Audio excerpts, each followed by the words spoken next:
Like, how can you go from, you know, enjoying a book to then being like, this is the absolute worst thing I've ever read in my life? The amount of secondhand embarrassment that I'm getting right now, I want to crawl out of my skin. This is horrifying. You know what I mean? You know that good smut? Yeah. I'd say this is good smut. Technically, we're already halfway through the month. A little bit over halfway, but I don't want to let January come to an end without telling you guys about all of the books that I read in the month of December. If you allow me, I would like to talk to you guys about the 23 books that I read in the month of December of 2022. I don't know if you heard, but I challenged myself to read a certain amount of books so that I could reach 200 books read in 2022. And at first I thought it was like a very daunting challenge. I was like, no, this is impossible. This is actually insane. Why would I ever do this? I'm not even in a reading mood. Honestly, I would rather just watch K-dramas and not even touch a book this month. But because I challenged myself, and you guys know how I feel about challenges, I was just like, okay, let's do this. Hopefully you love stats as much as I do. If you don't, you can just skip ahead to the actual books, but I thought it would be fun to go over the last stats of 2022. 23 books, 7,609 pages. I mostly read fiction, which is a surprise to literally no one. 96% of the books that I read were fiction, and there was only one book out of the 23 books that I read that was nonfiction, and I actually adored that book. I think my mind is changing in terms of, you know, I used to really dislike nonfiction as a genre as a whole. I was just like, if somebody mentioned nonfiction, my mind immediately shut down. I was like, no, I don't like nonfiction. Please don't speak to me about nonfiction. Every single nonfiction that I've read was disgusting.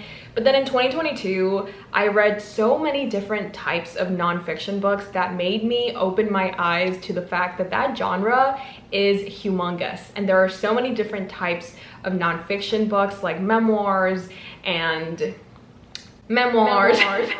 The point is, I think I am converting into a nonfiction girly, and that is super exciting. So I hope you guys are excited for me. And if you have any nonfiction recommendations that you think I would enjoy, please leave them down below, because I'm always looking for some new books to read. The genre that I read the most of was actually contemporary, and the second most read genre was romance. So yeah, girly was definitely in her romance era in December. I think it's because I read so many holiday romances, because, you know, I have to live vicariously through books because obviously I'm not living it myself.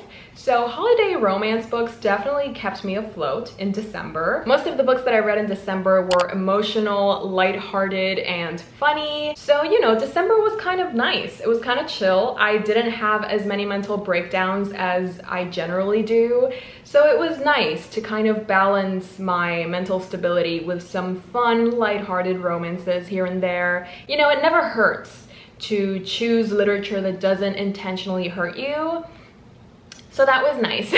My average rating for the month was 3.61, which, considering the amount of books that I read and how different they are from each other, I'm quite happy with that rating. It's not that high, but it's not too shabby either. So I'm really excited to talk to you guys about all of these books because they really are so different from each other. So why don't we just go ahead and start? I have a lot of opinions, but you will have to forgive me just a tiny bit because it has been quite a few days, even weeks, since I've read these books. So pardon me if I can't give you every single detail. I do remember how they made me feel, and at the end of the day, isn't that what matters? I started off the month reading a book that was recommended very randomly by a friend of mine. Actually, it wasn't even a recommendation. Mariam posted on her Instagram story that she was reading this book, and I saw the cover and I was like, that looks like something I could enjoy. I'm kind of in the mood for this type of book, so why don't I just randomly start it? And I read it in a day. Literally, like, huh? It's so weird. Sometimes some of the best books that I read, I pick up on a whim and I read them so quickly, so unexpectedly. But those are my favorite types of books. Like, you don't know they're gonna hit, but when they do, oh boy, do they hit. And Lovelight Farms truly scratches my brain in the best way possible. Like, it scratches an itch that I didn't even know I had. Lovelight Farms is actually a quartet. The fourth book hasn't come out yet, but I did read the first three, which are Lovelight Farms, In the Weeds, and Mixed Signals. Mixed Signals is probably my favorite one out of the three, and I'm just really happy with that one. I don't even know if I'm going to be reading the fourth book because I'm just so utterly happy with all of the events that went down in the third book. I'm just really happy with what the author decided to do with these characters and the way that she decided to develop their relationships, and the character development was just wonderful and such a beautiful sight to my eyes. And it wasn't corny as much as I thought it would be. It was just like the right amount of cheese.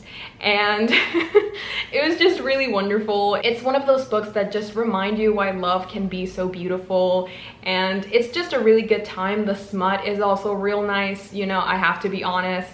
I'm not the biggest reader of smut. It's not that I have an issue with it, it's just that, I don't know, it's not why I read. But the smut in these books was just scrumptious. You know what I mean? You know that good smut? Yeah. I'd say this is good smut. If you are a lover of well done tropes in romance books, I feel like these books are the ones for you, because we have well-rounded characters, we have tropes that are not overdone, and the author kind of brings like this fresh twist to them, and it's just such a joy to read these books, honestly. Like, bottom line, I was just so happy reading these books, and I always had the biggest smile on my face because these books just gave me all of the butterflies in my stomach. It made me blush like a high school girl, and I just loved it. I love the fake dating, I love the experimental dating, I love the enemies to lovers, I love the whole tension and the climax. I just think these books were so well done. You know, kudos to the author for making me devour these books in like one sitting, because I was so invested in these books and this story that I could not put it down. I didn't even want to go to the bathroom because I didn't want to stop reading. I'm just so happy that I started my month with those books because they made me even more excited to keep reading, and they gave me the energy that I needed to finally read Harry Potter and the Half-Blood Prince. I say finally, but this is actually my second or third reread. I think it's my third. And yeah, Harry Potter and the Half-Blood Prince is a very emotional book. A lot of things happen. Obviously, I can't really tell you what goes on in this book because spoilers, this is the 6th book in the series. And just know there are a lot of scenes that made me choke up, and there were a lot of scenes where I was just screaming at the page, because even though I've seen the movies countless times and I've read the books so many times at this point, I still feel this story as if I was reading it for the first time. I cannot explain it. This installment in particular is one of my favorites because so many things go down, so many iconic scenes, so many iconic lines. Yes, sometimes it is painful to get through because there are some scenes that just hurt a little bit too much. There's a little too much emotional manipulation, but I'm not mad about it. I really adore these books. Half-Blood Prince is no exception. I think this makes it into like my top 4. I'm still not sure about my ranking, so please don't ask me. But yeah, this is definitely up there with some of my favorite Harry Potter books. The first one, of course, will always be Prisoner of Azkaban, but 2 to 4, they are constantly changing, but I just know that Chamber of Secrets is probably the 7th one. I do enjoy Chamber of Secrets, it's just that it's not my favorite. It's very slow for some reason, I don't know why, but it just doesn't hit as much as all of the other books. So I definitely know my number 1 and I definitely know my number 7, but the books in between, they're just kind of, they're always mixing. The next 6 books should not come as a surprise to some of you. If you've seen that one video where I was like, this video ends when I find my new 5-star read, I ended up reading 7 books for that video. And I was low-key losing my mind because I was like, what if this video never ends? What if I never again find a 5-star read?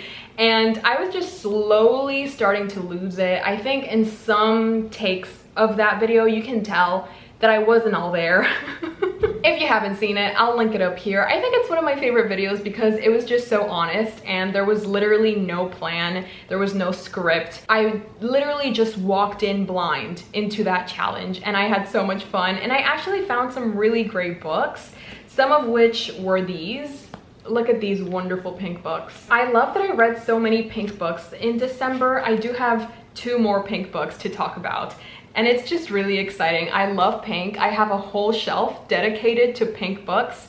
So yeah, it just does something to my brain to see so many pink books together. I read Funny You Should Ask, written by Alyssa Sussman.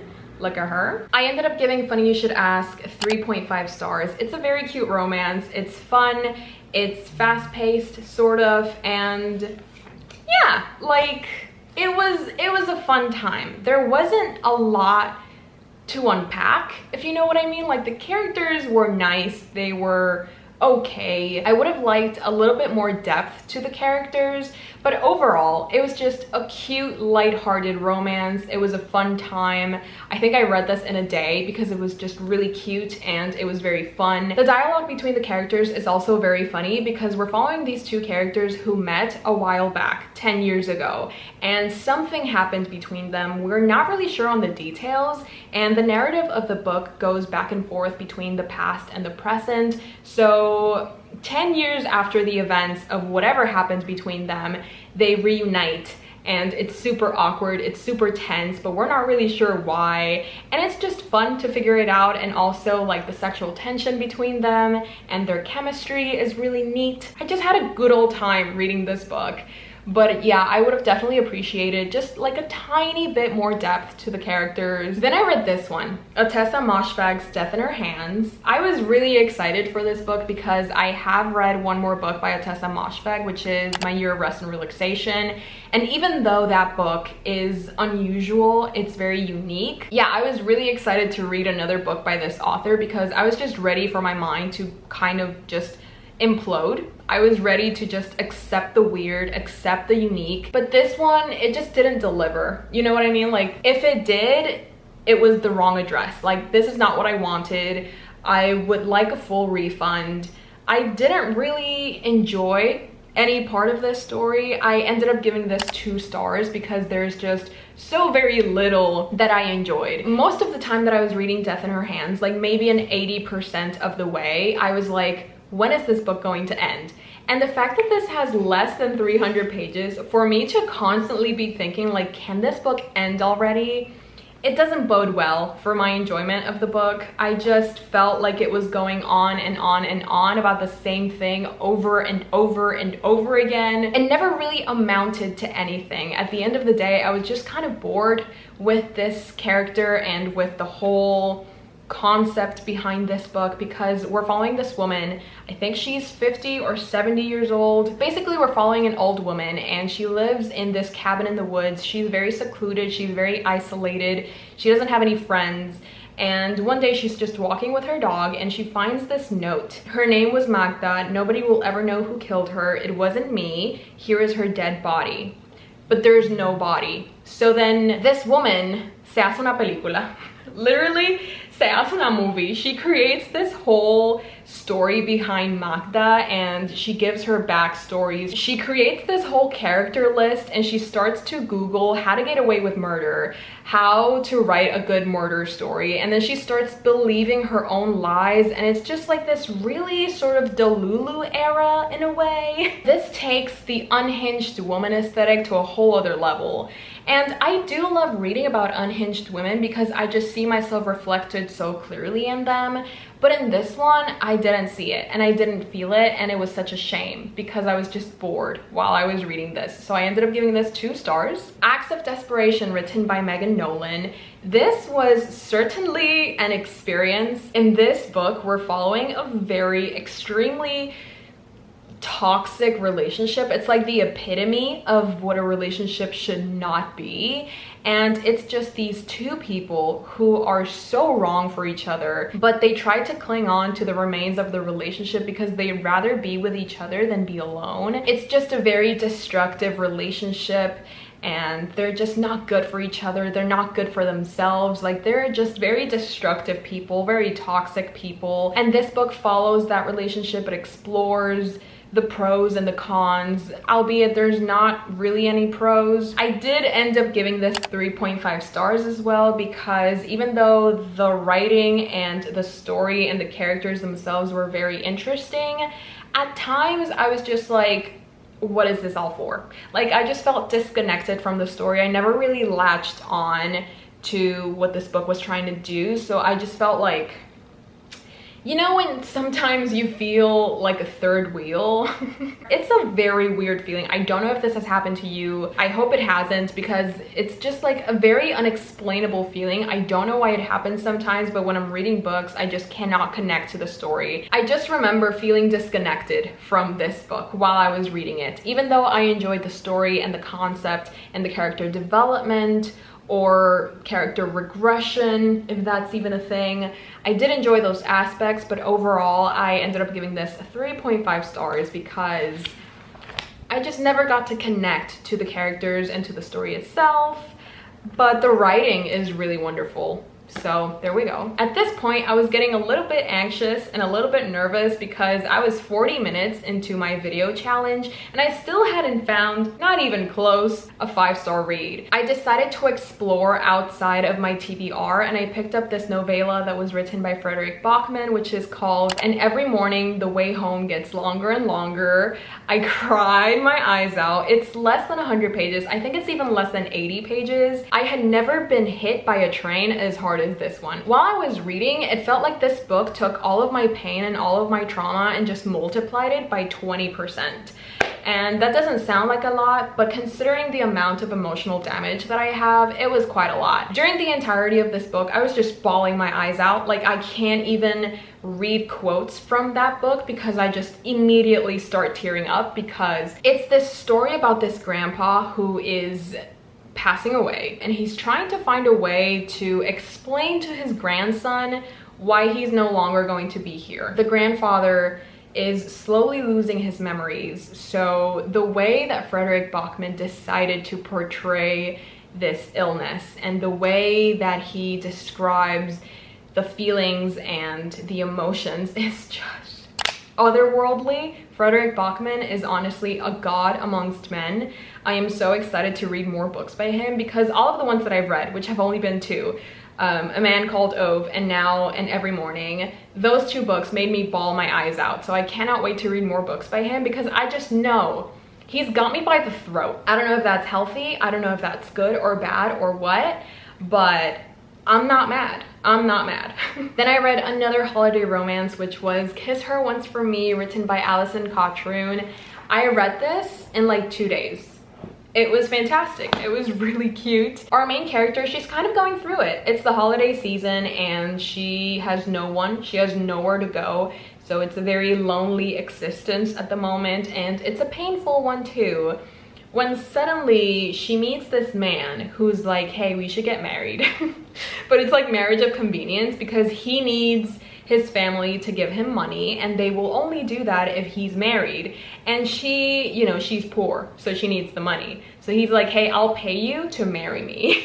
And so they go through this whole ordeal. They get engaged. She has to meet his family. But it turns out that one of the family members of her new fiance is her ex one-night stand, which is his sister.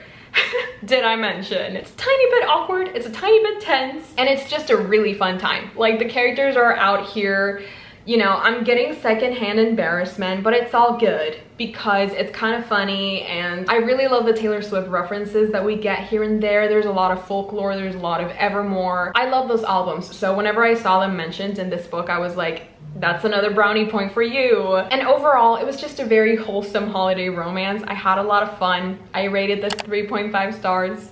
It was cute, it was a good time. But alas, it was not my next 5-star read. Then I read Conversations on Love, written by Natasha Loon, and this is actually a nonfiction book where Natasha Loon is interviewing all of these different people on different subjects of love. For example, falling in love slowly, vulnerability, accepting change, friendship, the loneliness of loss, the science of sex, the psychology of being alone, redefining romance, and unrealistic expectations. So definitely a book that I had to read, because if there's one thing you should know about me is that I have an unlimited amount of unrealistic expectations constantly bursting through my brain. So this was a very good book for me to read. It kind of like sat me down and was like, ma'am, calm down.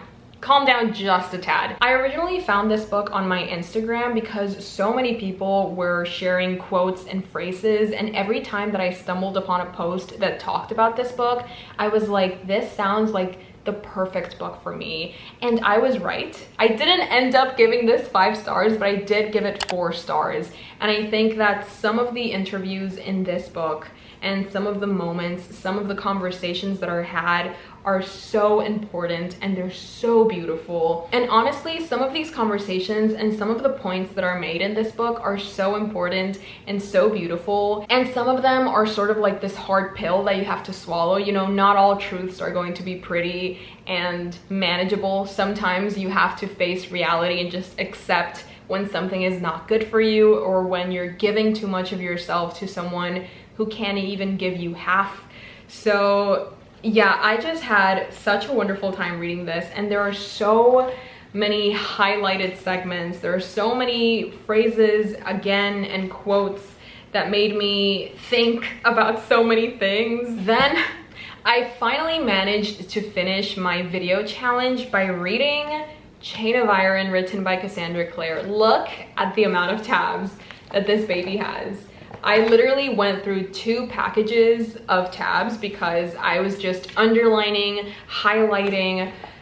I was just feeling so much when I was reading this book, and I could not stop highlighting, especially the blue. I used a lot of blue and I used a lot of purple. So Chain of Iron is the sequel in the Last Hours series. The 3rd and final book is coming out soon at the end of this month, and I am, you know, completely unprepared for it, but at the same time I'm ready. But at the same time I'm not. Chain of Iron was it for me.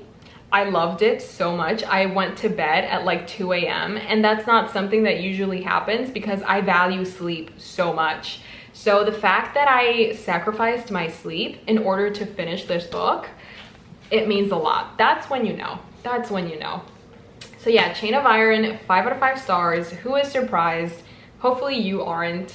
Or if you are, welcome to my channel. I hope you enjoy your stay. Then I read a very random book, which again, I found on somebody's Instagram story, and I was like, this looks cute. Why not go ahead and read it? It's called The Mistletoe Motive. It's written by Chloe Leese. And I read this in one sitting. I think that day I was like really sad. I was like, I don't want anybody to talk to me, but at the same time I was like, why is nobody texting me? So, you know, it was one of those days and I was just feeling sorry for myself. So I started reading this holiday romance, just, you know, to feel something. And it kind of worked because this is quite a funny and cute and fast-paced romance. I really enjoyed the characters as well. You know, it's not the next Jane Austen. It's in no means the next, Charlotte Bronte, but it was still fun and it still uplifted my spirits. It may not have the highest quality in writing or storytelling, but I still had fun and it still made me smile even though all I wanted to do was cry. So excuse me if I had fun reading a raunchy holiday romance, because that's exactly what it is and I'm not ashamed. So I read The Mistletoe Motive and I gave this 3 stars. Yes. It was just a fun time, like what else can I say? It was a fun time. Then I read the first 2 books in the Twisted Games or Twisted Love series by Ana Huang. The first book I gave 3.5 stars and then the second one I gave 1 star. Like, how can you go from, you know, enjoying a book to then being like, this is the absolute worst thing I've ever read in my life? I was not expecting to hate the second book so much, but it was so cringe. And I thought I loved the bodyguard princess trope, but Ana Huang, at least the way she did it, it just did not do it for me. I was like, this is so cringe. The amount of secondhand embarrassment that I'm getting right now, I want to crawl out of my skin. This is horrifying. This is so over the top and so ridiculous and so... I don't know, like, I'm so sorry if you enjoyed this book. I know so many people say that Twisted Games is the best book of the series, but honestly, I could have done without this one. I could have done without this point of view. I didn't really like the characters. Also, they're very boring. Sorry, I'm gonna stop trashing on this book because some people get, I don't know, insulted that I have opinions, which is fine. That's all right. But anyways, I did read Twisted Love, and I actually enjoyed that one a lot more than Twisted Games. This has a little bit more of enemies to lovers, my brother's little sister trope, and I'm kind of into that. Apparently I am. Apparently I like that because I had a lot of fun reading this. Like, I even read this in the middle of a club. Yes. Everybody was drinking, partying, listening to Bad Bunny, and there I was in my phone reading Twisted Love. That's just what you do. I do plan on finishing that series sometime soon, but Twisted Games left such a bad taste in my mouth. I'm kind of scared to pick up Twisted Hate because, I don't know, like, it was just so cringe, my dude. Like, I don't want to do that again. And so I kind of took a hiatus. Instead of continuing on with a series that honestly was reducing my lifespan, I decided to pick up something, you know, with a little bit more substance, a little bit more to digest, you know, something that made my brain think. So I decided to pick up Virginia Woolf's The Waves. I was actually buddy reading this with one of my closest friends, Shelby. If you're watching this, I love you so much. I hope you're staying safe. Drink water. Eat something else besides bagels, please. Yes, we read this together and it was honestly such a beautiful experience. I think if I hadn't read this with Shelby, I wouldn't have enjoyed this as much as I did. But the fact that we were constantly sending each other annotations and like flip throughs of the book, just talking about all of our thoughts and trying to analyze the characters and why they said certain things or why they acted this way, or what they intended when they said certain things. And I think that I got so much out of this book thanks to Shelby. So everybody give it up for Shelby. Yeah, she made me love this book. I ended up giving The Waves 4 out of 5 stars. So many people have told me that Virginia Woolf is definitely not for everybody. She has a very unique and particular writing style. It's very much stream of consciousness. So if you're not really into that, if you need a plot to enjoy a book, you're definitely not going to like Virginia Woolf, or you're at least not going to like The Waves, because we're following 6 characters. 6? Yeah, I want to say 6, maybe it's 5, but we're following this set of characters and they're all friends with each other. We're following them ever since they're little kids in school, and we see them grow up and we see them drift apart, we see them come together, we see some of them die, we see some of them succeed, we see some of them grow bitter and grow lonely and isolated. And it's honestly just like this exploration of human nature and how different types of people influence us, and how at the end of the day we really are just a collection of everybody that we've met throughout our lives. So it's this very poetic, very introspective type of read, and if you're not into that, you're definitely not going to enjoy The Waves, but I did. You know, I'm a character-driven girly. I am very much interested in the inner worlds of the characters, and I've said this so many times, it's the characters for me. So this is kind of like the perfect book for me. I had so much fun dissecting this book and analyzing it, especially because I was doing it with Shelby, so it was just a wonderful time. And if you're like me and you like introspective books that make you think and make you analyze yourself, then I think you would enjoy The Waves by Virginia Woolf. Winter in Sokcho. This was actually my Secret Santa gift from my Secret Santa. I did a Secret Santa with my Patreons, and this was one of the gifts that I received, and it's so sad because I really thought I was going to love Winter in Sokcho. I ended up giving Winter in Sokcho 2 stars. I'm so sorry if you're watching this. I'm so sorry. It's not you. It's definitely the book. And I don't know how this won the National Book Award. Like, I just don't understand what the criteria was to win this award. But I was just honestly very, very, very bored. I think that there was nothing here. And maybe that's just me being ignorant or being blind to the cultural significance of this book. If somebody knows, please educate me down below. I would love to understand why this book is so highly praised by critics and other authors. I'm just honestly so confused as to what people read and loved about this book, because honestly, virtually nothing happens. It's about this woman who works at this sort of motel that's in Sokcho, which is this town or city in South Korea, which is close to the border of North Korea. This French tourist comes along and they try to strike up this relationship, but it's very weird because they barely talk to each other and they never communicate, and then nothing happens. I don't know, it's very weird. Like, honestly, nothing happens. And it's not like the inner world introspective type of novel. Literally nothing happens. Nothing happens on the outside world, and nothing is happening up here. So like, what was this book? I don't know. Then I read A Christmas Carol, which was my Patreon's December buddy read. This was my very first time reading A Christmas Carol, and I actually really enjoyed it. It was very heartwarming and also kind of scary at one point. If you know, you know. And I actually ended up giving this 4 out of 5 stars. I honestly genuinely really enjoyed reading this, especially because me and my Patreons ended up watching a movie adaptation of A Christmas Carol, and it was really fun. You know, it wasn't my favorite movie, but to see how modern media sort of interprets this classical tale, it was very interesting, to say the least. I am so excited to read more Charles Dickens in 2023 because now that I've read 2 novels by him, or 1 novel and 1 short story, I can tell that he's a lot more accessible than I first thought he was, and he's a lot less intimidating than I thought he would be. So great expectations, here I come. Then I read a book that was recommended by one of you guys. And it's called Consider Me. It's written by Becca Mack. I'm just gonna read you the synopsis, and I think you can gather an idea of what this book is like by the tone of this description.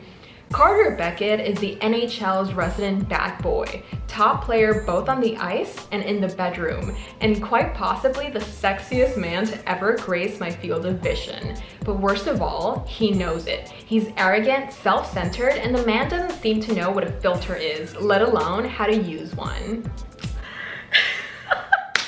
Like, honestly, it was a good time. You know what I mean? But it was like 600 pages. And that's like a Mariana Zapata book. Now that I mention it, it did give me, you know, Mariana Zapata feels. I was at times sort of like giggling and sort of like blushing and sort of like, oh my god, you did not just say that. You know, I had a good time reading this, but by the 400 page mark, I was like, okay, this is getting like a little bit repetitive, just a tiny bit. Like, can you tone it down? Can you maybe cut down 200 pages of this book? Because I was enjoying the story until the same thing just kept happening over and over again. And yeah, like, I had fun. It was okay. It made me laugh. It made me giggle. It made me have fun. And at the end of the day, I read for pleasure. I read to make my life more fun. And this book certainly did that. So I ended up giving Consider Me 3.5 stars. You know, it's not the best thing I've read, but it was a really fun time, if I do say so myself. It did get cringe at times, I will admit. Sometimes some of the nicknames that were used and some of the things that were happening, I was just like, this is ridiculous. But at the end of the day, I had fun. Speaking of Mariana Zapata, I also read a Mariana Zapata book, Luna and the Lie. This is another book that I sacrificed my sleep for. I think I went to sleep like at 3 a.m. reading Luna and the Lie, just because I started this at 11 p.m. Never start a Mariana Zapata book after 9 p.m. because you will certainly not sleep that night. I could not put this book down until I finished it, because even though it's not my favorite Mariana Zapata book, it's definitely a lot better than the last book that I had read by her, which was Rhythm, Chord, and Malikan. I was so desperate to get that bad feeling out of my chest whenever I thought of Mariana Zapata that I decided to give her another chance with Luna and the Lie. And she did not disappoint. This book is giving so much, and I'm so open to receiving. This has the grumpy sunshine trope, which, you know, is always a joy to read about.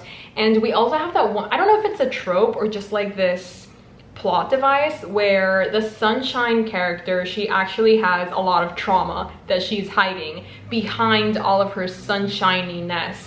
So it was also very interesting to see this duality of this character that was kind of dealing with so much crap, but she was, you know, doing her best to survive. And then the grumpy character sees this and he's like, oh my god, so there's more to you than just sunshine and rainbows.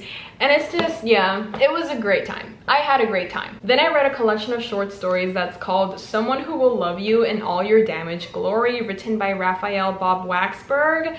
creator of BoJack Horseman. This is one of those books, again, that I found on my Instagram, and because of some of the phrases and quotes that people were sharing, I was like, oh, I'm gonna love this. This seems so perfect for me. And you know, I read it, as you do, and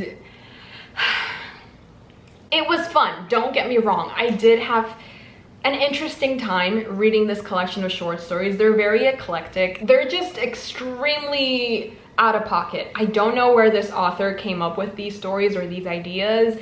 They were so crazy, but sometimes they worked, sometimes they didn't. But when they did, they really hit the spot.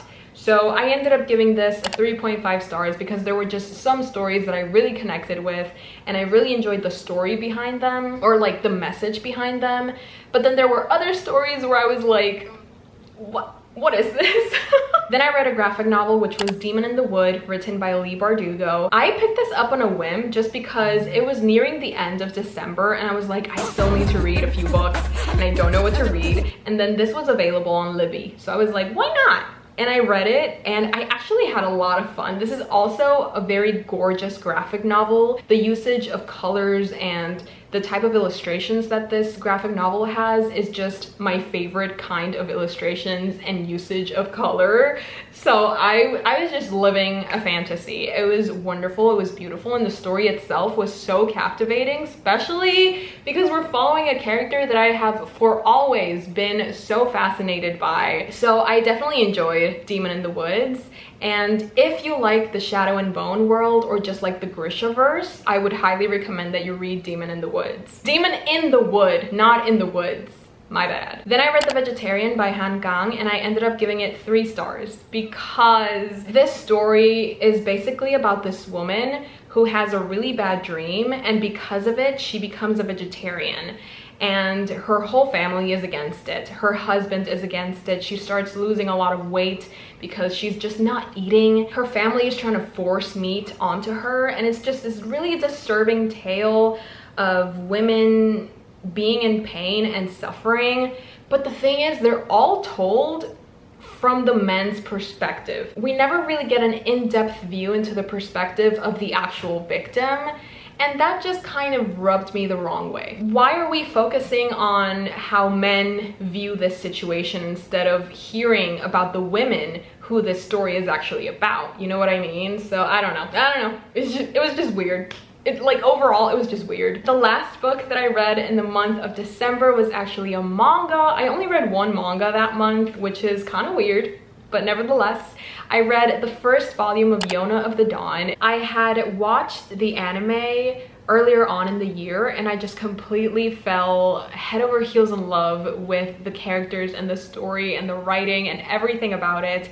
I still can't believe it will never be renewed for a 2nd season. I mean, you know, Justin Bieber did say never, but it just seems like the possibilities are slim for a 2nd season. And I thought the only way I can fill this Yona-shaped hole in my heart is by reading the manga. So I have officially started reading the manga and I'm having a blast. I'm already on volume 9 and I'm loving every single second. I'm so happy that I finally got to start the manga because I love these characters and I love seeing where it all began. It was definitely an amazing way to end 2022. I had so much fun and I read, as you can see, such an eclectic collection of books. I found some new favorites. I found some books that I would probably never recommend to anyone. But nevertheless, it was a really fun month. Let's see a quick overview of most of the books that I read in December, since a lot of them I don't own physically. It definitely was a very fun month. I found some very interesting books and I feel like I explored quite a few genres. So, you know, it was a fun time. It was a great time. I'm so happy that I got to read so much in the month of December. Let me know how your December went. What books are you excited to read in January? What books have you already read? Have you started 2023 with a bang? Let me know in the comments below. If you like this video, please remember to like and subscribe and turn on the notification bell. It keeps this channel alive and it keeps me alive.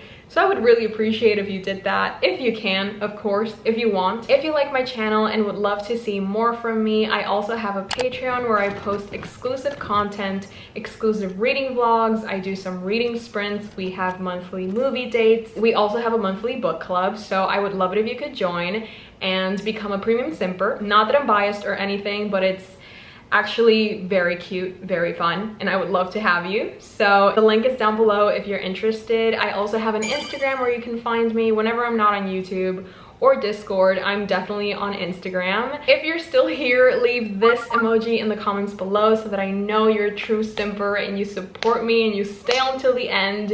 If it's for me or if it's for Jimin, either way, leave this emoji in the comments below. Thank you so much for watching. I really hope you enjoyed, and I will see you next time. Bye! Hey Jimmy, you nice, keep going.